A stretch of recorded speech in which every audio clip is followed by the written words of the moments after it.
বন্যার খবর জানতে আমরা এখন যাচ্ছি গাইবান্ধায়। সেখানে আছেন আমাদের স্থানীয় প্রতিনিধি কৃষ্ণ কুমার চাকি। চাকি, বন্যা পরিস্থিতির সবশেষ কি খবর আছে আপনার কাছে, আমাদেরকে জানাবেন।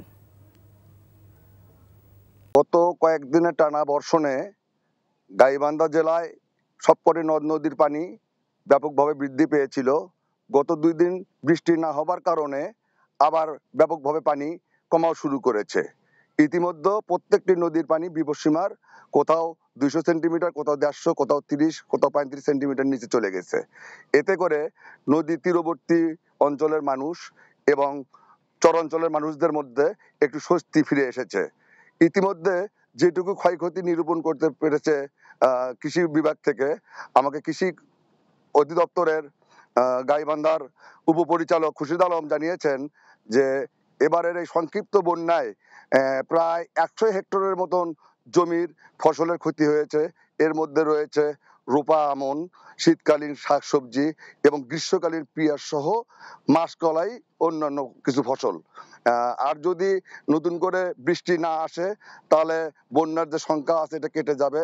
আর পানি উন্নয়ন বোর্ড বলছে যদি বৃষ্টি আবার শুরু হয় তাহলে বন্যা পরিস্থিতিও সৃষ্টি হতে পারে।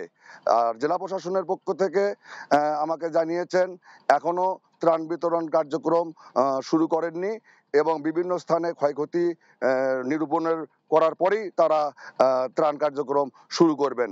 এই ছিল আমার কাছে গাইবান্ধা জেলার সর্বশেষ বন্যা পরিস্থিতির খবর। মিতা, গাইবান্ধা থেকে জানছিলাম বন্যা পরিস্থিতির সবশেষ খবর।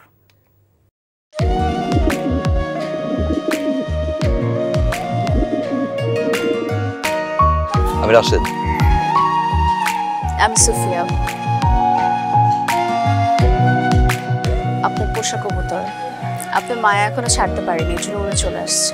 মায়া হচ্ছে ম্যাজিকের মতো, একবার মায়া বললে সহজে ভোলা যায় না। তুমি কি পাগল? আমি পাগল তো।